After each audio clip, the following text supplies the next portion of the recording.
Hi viewers, welcome to our channel. இந்த வீடியோவில் நம்ம என்ன பார்க்க போகிறோம் அப்படின்னா, கிராம உதவியாளர் வேலைவாய்ப்பை பற்றின இன்ஃபர்மேஷன் தான் பார்க்க போகிறோம். அது மட்டும் இல்லை, நேற்றுக்கு நம்ம சேனலில் ஒரு வீடியோ போட்டிருந்தோம் இந்த கிராம உதவியாளர் வேலைவாய்ப்பை பற்றினா. அதில் வந்து பார்த்திங்க அப்படின்னா கம்ப்ளீட்டாக இந்த கவர்மெண்ட் ஜிஓவை பற்றினா ஃபுல் டிஸ்கஷன் பண்ணியிருந்தோம். அதாவது வந்து 5ஆம் வகுப்பு படிச்சிருந்தா போதும், சேலரி என்ன, வேக்கன்சிஸ் என்ன, மாவட்ட வாரியாக எவ்வளோ வேக்கன்சிஸ் கொடுத்துருக்காங்க அப்படின்னு சொல்லிட்டு இந்த கம்ப்ளீட்டாக இந்த ஜிஓவை பற்றின அனலைஸ் பண்ணியிருந்தோம். ஸோ அந்த வீடியோவை பார்த்துட்டு ஏகப்பட்ட மெம்பர் வந்து பார்த்திங்கன்னா நமக்கு வாட்ஸ்அப் மெசேஜ் பண்ணியிருந்தீங்க.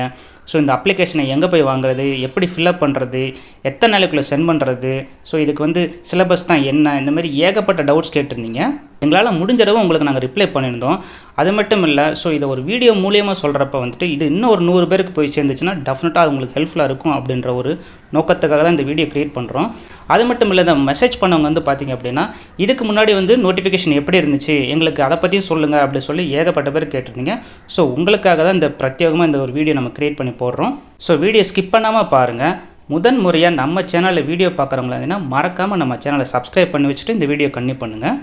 இந்த வீடியோட பிகினிங்லேயே நான் சொல்லிடுறேன், இது வந்து பார்த்திங்க அப்படின்னா இதுக்கு முன்னாடி வந்து இந்த வருவாய்த்துறை தேனி மாவட்டத்துக்கு வந்த ஒரு அஃபிஷியல் நோட்டிஃபிகேஷன் தான். இது வந்து இப்போ வந்து அஃபிஷியல் நோட்டிஃபிகேஷன் கிடையாது.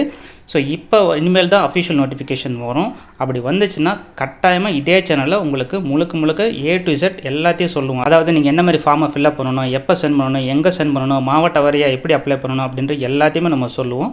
ஸோ நம்ம சேனலை சப்ஸ்கிரைப் மட்டும் பண்ணி வச்சுக்கோங்க, உங்களுக்கு டெஃபினட்டாக ஹெல்ப்ஃபுல்லாக இருக்கும். ஸோ ஃபஸ்ட் வந்து பார்த்திங்க அப்படின்னா, ஸோ பதவியின் பேர் வந்து கிராம உதவியாளர், காலி பணியிடங்கள் 6 கொடுத்துருக்குறாங்க. சம்பளம் வந்து பார்த்திங்க அப்படின்னா 11,100 35,100 வரையும் கொடுத்துருக்குறாங்க. அடுத்து இந்த காலி பணியிடங்களில் இன சுழற்சியை பேஸ் பண்ணி எப்படி பிரிச்சிருக்காங்கன்றதை பாருங்கள். மொத்தம் 6 வேக்கன்சி சொல்லியிருந்தோம் இல்லையா தேனியில். இது வந்து பார்த்திங்கன்னா இதுக்கு முன்னாடி நடந்த ஒரு அஃபிஷியல் நோட்டிஃபிகேஷன் தான். ஆனால் இப்போ தேனிக்கு அதிகமாக இருக்குது, 25 வேக்கன்சிஸ் இருக்குது. ஸோ பொது பிரிவினர் 1, ஆதி திராவிட வகுப்பினர் வந்து 1, மிகவும் பிற்படுத்தப்பட்ட வகுப்பினர் சீர்மரபினருக்கு 1, பிற்படுத்தப்பட்ட வகுப்பினர் அவங்களுக்கு 1, பொது பிரிவினர் 1, ஆதி திராவிட வகுப்பினர் 1. ஸோ இதுக்கப்புறம் பார்த்திங்கன்னா இங்கே இன்னொன்று இருக்குது வந்து பார்த்திங்கன்னா பொது பெண் அப்படி சொல்லிட்டு ஒன்று போட்டிருக்காங்க பாருங்கள். அதாவது பொது அப்படின்னு பார்த்திங்க அப்படின்னா அதில் வந்து ஆண் பெண் எல்லாருமே வந்து போட்டி போடலாம். ஆனால் பெண் அப்படின்ற ஒரு கேட்டகரியில் இருக்கப்போ அங்கே வந்து பெண் கேண்டிடேட்டை தான் செலக்ட் பண்ணுவாங்க. ஸோ பெண் கேண்டிடேட் செலக்ட் ஆகாத பட்சத்தில் அங்கே வந்து ஆண் கேண்டிடேட்டு செலக்ட் பண்ணுவாங்க. ஆனால் அது கூட பார்த்திங்கன்னா அதே கம்யூனிட்டியில் இருந்து மட்டும்தான்.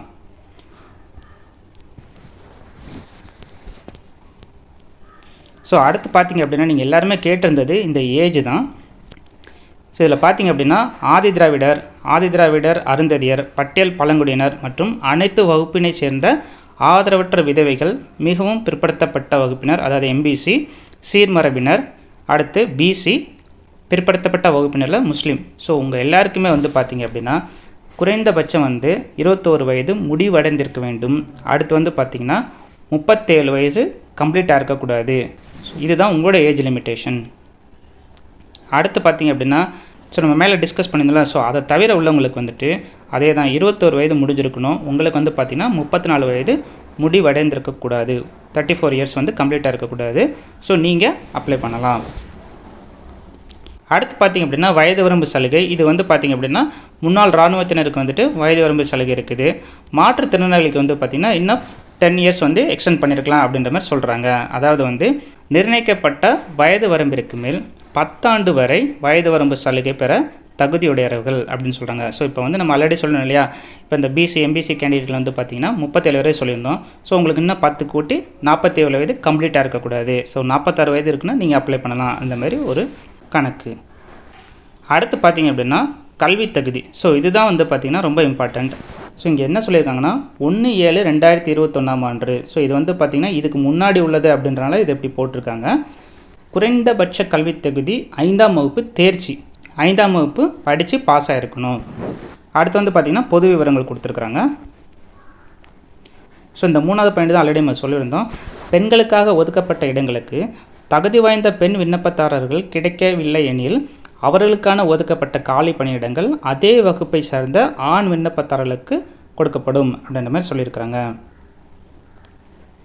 அடுத்து 5வது பாயிண்ட் வந்து பார்த்திங்கன்னா மாற்றுத்திறனாளிகள் மாற்றுத்திறன் சதவீதம் 40% முதல் 50%க்கு உடையவராக இருக்க வேண்டும். அதாவது 40% to 50% தான் இருக்கணும். பார்வையற்ற மற்றும் காது கேளாத நபர்கள் இத்தெரிவிற்கு தகுதி இல்லாதவர்கள் அப்படின்ற மாதிரி சொல்கிறாங்க. அடுத்து வந்து பார்த்திங்கன்னா உடற்தகுதி சான்றிதழ். ஸோ அடுத்து பார்த்திங்க அப்படின்னா பிற தகுதிகள்.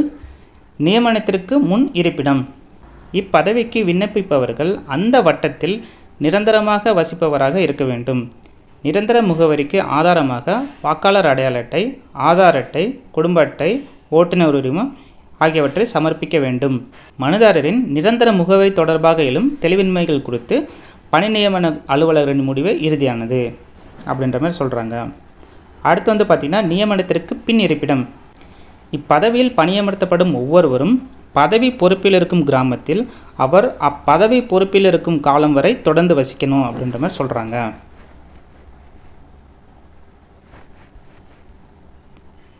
அடுத்து பார்த்திங்க அப்படின்னா நம்மளுடைய வாட்ஸ்அப் நம்பருக்கு அதிகமான மெம்பர் வந்து கேட்ட ஒரே ஒரு கொஷின் என்னன்னு பார்த்தீங்கன்னா, இந்த விஏஓ அசிஸ்டன்ட் எக்ஸாமுக்கு நாங்கள் என்ன படிக்கணும் பாஸ் ஆகிறதுக்கு, ஸோ கொஷின்ஸ் எப்படி இருக்கும் அப்படின்ற மாதிரி கேட்டிருந்தீங்க. ஸோ நீங்கள் கேட்ட கொஷின்ஸ்க்குண்டான ஆன்சர் வந்து இங்கே தான் இருக்குது. ஃபஸ்ட்டு வந்து பார்த்திங்கன்னா 5ஆம் வகுப்பு தரத்தில் தான் இந்த கொஷின்ஸ் இருக்கும். இதில் வந்து பார்த்திங்கன்னா பொது அறிவு 20 வினாக்கள் கேட்குறாங்க. அடுத்து கிராம நிர்வாக நடைமுறைகளை பற்றின 20 வினாக்கள் கேட்குறாங்க. ஸோ மொத்தம் 40 வினாக்கள். ஸோ இந்த 40 வினாக்களுக்கு எழுதுறதுக்கு 1 மணி நேரம் கால அளவு கொடுக்குறாங்க. ஸோ அதிகபட்சம் 40 ஆல்ரெடி சொல்லிட்டோம். இதில் வந்து பார்த்திங்கன்னா நீங்கள் குறைஞ்சபட்சம் வந்து 16 மதிப்பெண் எடுத்திருக்கணும். ஸோ இது வந்து அனைத்து வகுப்பினருக்கும் பொருந்தும். ஸோ லாஸ்ட் டைம் வந்து பார்த்திங்க அப்படின்னா இந்த எக்ஸாமுக்கு வந்துட்டு 5 படித்து சக்ஸஸ் ஆனவங்க மட்டுமே கிடையாது, 10 படித்தவங்க, 12 படித்தவங்க, காலேஜ், டிகிரி இந்த மாதிரி வாங்கின எல்லாருமே வந்துட்டு இந்த ஒரு எக்ஸாம் எழுதியிருந்தாங்க. லாஸ்ட் டைம் வந்து பார்த்திங்கன்னா செலெக்ஷன் ப்ராசஸ் வந்துட்டு சில மாவட்டத்தில் வேறு மாதிரி நடத்தியிருந்தாங்க. இந்த மாதிரி ஃபாலோ பண்ணலை. அதாவது எப்படி இருந்துச்சு அப்படின்னா, ஸோ எல்லாருக்குமே புக்கு கொடுத்து சில பேராகிராஃப் எழுத சொல்லிட்டாங்க. ஸோ அந்த பேராகிராஃபில் யார் நல்லா எழுதியிருக்காங்க, எழுத்து அழகாக எழுதியிருக்காங்க, இந்த மாதிரி சில லிஸ்ட்டை பேஸ் பண்ணி அவங்கள செலக்ட் பண்ணியிருக்காங்க. இன்னும் சில மாவட்டத்தில் வந்து பார்த்திங்க அப்படின்னா எல்லாரையும் வந்துட்டு சொல்ல எழுத வச்சுருக்காங்க. ஸோ அதில் வந்து யார் வந்து எழுத்து பிள்ளை இல்லாமல், அடித்தல் திருத்தல் இல்லாமல் இந்த மாதிரி எழுதியிருக்காங்கன்றதை பேஸ் பண்ணி செலக்ட் பண்ணியிருக்காங்க. ஸோ இந்த மாதிரி வந்து செலெக்ஷன் லிஸ்ட்டில் ஃபாலோ பண்ணியிருக்கிறாங்க லாஸ்ட் டைம் வந்து. இந்த டைம் வந்து பார்த்திங்க அப்படின்னா இந்த பொது அறிவு மற்றும் கிராம நிர்வாக நடைமுறைகளை பேஸ் பண்ணி தான் வந்து செலெக்ஷன் ப்ராசஸ் லிஸ்ட் இருக்கும் அப்படின்றத நம்ம நம்புவோம். அடுத்து வந்து பார்த்திங்க அப்படின்னா தேர்வு மையங்கள். இதில் வந்து பார்த்திங்க அப்படின்னா தகுதியான விண்ணப்பதாரர்களுக்கு எழுத்து தேர்விற்கான தேர்வுக்கூட அனுமதி சீட்டு, அதாவது ஹால் டிக்கெட் வந்து பின்னர் தனியே நேரில் வழங்கப்படும். இதில் குறிப்பு என்னன்னு பார்த்திங்கன்னா, விண்ணப்பதாரர்கள் தேர்வு எழுதுவதற்கும் சான்றிதழ் சரிபார்ப்பதற்கும் தங்களது சொந்த செலவில் தான் வரணும். அடுத்து தேர்வு மையத்தை மாற்றுங்க அப்படின்னு சொல்லி எந்த இது கோரிக்கையும் வைக்கக்கூடாது. அப்படி வச்சாங்கன்னா அது ஏற்றுக்கொள்ளப்பட மாட்டாது அப்படின்ற மாதிரி சொல்லியிருக்காங்க. அடுத்து தெரிவு செய்யும் நடைமுறை. விண்ணப்பதாரர்கள் எழுத்து தேர்வில் பெற்ற மதிப்பெண்கள் மற்றும் நியமன இட ஒதுக்கீடு விதியை பின்பற்றி தெரிவு செய்யப்படும். 9வது பார்த்திங்கன்னா தடையின்மை சான்று. இது வந்து பார்த்திங்கன்னா என்ஓசி சர்டிஃபிகேட்டு. இப்போ அரசு பணியாளர்கள் தங்களது துறையிலிருந்து தடையின்மை சான்று பெற்று சான்றிதழ் சரிபார்ப்பின் போது சமர்ப்பிக்க வேண்டும். இப்போ வந்து பார்த்திங்கன்னா நீங்கள் யாராவது வந்து ஆல்ரெடி கவர்மெண்ட்டில் இருப்பீங்க. ஸோ நீங்கள் வந்துட்டு இந்த விஏஓ அசிஸ்டண்ட்டுக்கு நீங்கள் அப்ளை பண்ணிங்க அப்படின்னா, அப்ளை பண்ணி செலக்ட் ஆகிட்டீங்க அப்படின்னா நீங்கள் ஒரு என்ஓசி சர்டிஃபிகேட் வாங்கிட்டு வந்துட்டு நீங்கள் வந்து ஜாயின் பண்ணிக்கலாம் அப்படின்ற மாதிரி சொல்கிறாங்க. அடுத்து பார்த்திங்கன்னா விண்ணப்பதாரர்கள் தேர்விற்கான தங்களுடைய தகுதிகளை உறுதி செய்தல். தேர்விற்கு விண்ணப்பிக்கும் விண்ணப்பதாரர்கள் தங்களது அத்தேர்வுக்கான அனைத்து தகுதியையும் பெற்றுள்ளனரா என உறுதி செய்து கொள்ள வேண்டும். ஒவ்வொரு நிலையிலான அனுமதியும் அவர்களின் எல்லா தகுதிகளுக்கான சரியானது என்று கருதப்படும் வரை தற்காலிகமானது. அடுத்து விண்ணப்பங்கள் வரையறுக்கப்பட்ட படிவத்தில் பூர்த்தி செய்யப்பட்டு தபால் மூலியமாகவோ இல்லை நேரிலோ வந்து கொடுக்கலாம் அப்படின்ற மாதிரி சொல்லியிருக்கிறாங்க. ஒன்றுக்கு மேற்பட்டு சமர்ப்பிக்கப்படும் விண்ணப்பங்கள் நிராகரிக்கப்படும் அப்படின்ற மாதிரி சொல்லியிருக்கிறாங்க. அடுத்து 3வது பாயிண்ட் என்னென்னு பார்த்திங்க அப்படின்னா, நீங்கள் ரீசெண்டாக எடுத்த ஒரு பாஸ்போர்ட் சைஸ் ஃபோட்டோ எடுத்து நீங்கள் வந்து அந்த அப்ளிகேஷனில் ஓட்டிட்டு ஸோ அந்த அப்ளிகேஷன் மேலேயும் பாஸ்போர்ட் சைஸ்க்குள்ளே வர மாதிரி நீங்கள் வந்து ஒரு சிக்னேச்சர் போடணும், கையெழுத்து போடணும் மாதிரி சொல்கிறாங்க. ஸோ இந்த மாதிரி வந்துட்டு ஏகப்பட்ட ரெஸ்ட்ரிக்ஷன் சொல்லியிருக்காங்க. இது வந்து பார்த்திங்கன்னா நம்ம எல்லாருக்குமே தெரியும். ஸோ கைபேசி, அப்புறம் வந்து கால்குலேட்டர், இந்த மாதிரி புத்தகங்கள், இந்த மாதிரி எந்த ஒரு எலக்ட்ரானிக்ஸ் ஐட்டமும் அலௌடு கிடையாது அப்படின்ற மாதிரி சொல்லியிருக்கிறாங்க. இதுதான் வந்து பார்த்திங்கன்னா லாஸ்ட் டைம் வந்து நீங்கள் ஃபில்லப் பண்ணி அனுப்பின ஃபார்மு. ஸோ இங்கே பார்த்தீங்கன்னா அப்படியே நம்ம சொன்னதே தான். ரைட் சைடில் வந்து பார்த்திங்கன்னா நீங்கள் வந்து ஒரு பாஸ்போர்ட் சைஸ் ஃபோட்டோ எடுத்து அது மேலே வந்து உங்களுடைய கையெழுத்தை நீங்கள் போடணும். அடுத்து விண்ணப்பதாரரின் பெயர், தந்தை இல்லை கணவர் பெயர், பிறந்த தேதி, கல்வி தகுதி, அடுத்து இனப்பிரிவு, ஸோ யார் ஓசிபிசி எம்பிசி யாருன்ற மாதிரி, அடுத்து வந்து சாதி உட்பிரிவுடன், அடுத்து மதம், பிறந்த ஊர், வட்டம், மாவட்டம், நிரந்தர முகவரி. அடுத்து பார்த்தீங்கன்னா 9வது வந்து முன்னுரிமை உங்களுக்கு இருக்கா அப்படின்னு கேட்டிங்கன்னா ஆம் அப்படின்னா நீங்கள் எந்த கேட்டகரியில் வரீங்கன்றதை பார்க்கணும். அதாவது ஆதரவற்ற விதவை அப்படின்னா இதுக்கு நீங்கள் சர்டிஃபிகேட் வச்சுருக்கணும். மாற்றுத்திறனாளியா இதுக்கும் நீங்கள் கட்டாயம் சர்டிஃபிகேட் வச்சுருக்கணும். ஸோ நீங்கள் ஆமன் போட்டிங்கன்னா அதுக்குண்டான சர்டிஃபிகேட் கட்டாயம் உங்கள் கையில் இருக்கணும். அதை நீங்கள் இதோட ஜெராக்ஸ் காப்பியை அட்டாச் பண்ணி அனுப்பிச்சி விடுங்க. அடுத்து முன்னாள் இராணுவ படைவீரர் இல்லை படைவீரரை சார்ந்தோர், கலப்பு திருமணம் செய்து கொண்டவர், அடுத்து இதரர், வேறு எதாவது இருக்கா இதை பற்றி. அடுத்து பார்த்திங்கன்னா இதரர், இதை தவிர்த்து வேறு ஏதாவதுக்கு நீங்கள் வந்து முன்னுரிமை கேட்குறீங்களா அப்படின்னா ஆமான்னு சொன்னீங்கன்னா அது என்னன்றதை இங்கே மென்ஷன் பண்ணிக்கோங்க. அடுத்து வேலைவாய்ப்பு அலுவலக பதிவெண் இருப்பின், நீங்கள் எம்ப்ளாய்மெண்ட் எக்ஸ்சேஞ்சில் வந்து ஆல்ரெடி வந்து நீங்கள் ரெஜிஸ்டர் பண்ணியிருந்தால் உங்களுக்கு ஒரு நம்பர் கொடுத்துருப்பாங்க. அந்த நம்பரை மென்ஷன் பண்ணுங்க, இருந்தால் மென்ஷன் பண்ணுங்கள், இல்லைன்னா அப்படியே விட்டுருங்க. அடுத்து குற்ற செயலில் ஈடுபட்டவர்களா, ஸோ இந்தமாரி சில கொஷின்ஸ் கேட்குறாங்க. இதுக்கு வந்துட்டு நீங்கள் கரெக்டாக போட்டுக்கோங்க. ஸோ அடுத்து வந்து பார்த்திங்கன்னா இடம், நாள், ஸோ எந்த இடத்துலேருந்து ஃபில்அப் பண்ணுறீங்க, நாள் வந்து என்றைக்கு ஃபில்அப் பண்ணுறீங்க அதை ஃபில்அப் பண்ணிவிட்டு விண்ணப்பத்தாரின் கையொப்பம், ஸோ இங்கே சிக்னேச்சர் போட்டுங்க. சிக்னேச்சர் போட்டுட்டு இங்கே இது எங்கே அனுப்பணும் அப்படின்றத நான் சொல்கிறேன். ஒரு அஞ்சல் உரை வாங்கிட்டு அதில் வந்து பார்த்திங்கன்னா வட்டாட்சியர் அலுவலகம் தேனி என்ற முகவரிக்கு அஞ்சல் மூலமாக அனுப்பப்பட வேண்டும் அப்படின்ற மாதிரி சொல்கிறாங்க. ஸோ நீங்கள் அஞ்சல் மூலியமாக அனுப்பினாலும் சரி, இல்லை நேராக போய் கையில் கொடுத்தாலும் சரி, ரெண்டுமே ஓகே தான். ஆனால் வந்து நீங்கள் வந்து இதை கரெக்டாக எழுதியிருக்கணும் நீங்கள் உங்களுடைய போஸ்டல் கவரில். ஸோ அது மட்டும் இல்லை, இந்த போஸ்டல் கவருக்கு மேலே நீங்கள் என்ன பண்ணியிருக்கணும்னா கிராம உதவியாளர் பணிக்கான நேரடி தேர்வு அப்படின்ற மாதிரி நீங்கள் போட்டு நீங்கள் ஃபில்அப் பண்ணி கொடுக்கணும். ஸோ இதுதான் வந்து பார்த்திங்கன்னா லாஸ்ட் டைம் வந்து அஃபிஷியல் நோட்டிஃபிகேஷனை பற்றின கம்ப்ளீட்டான இன்ஃபர்மேஷன்.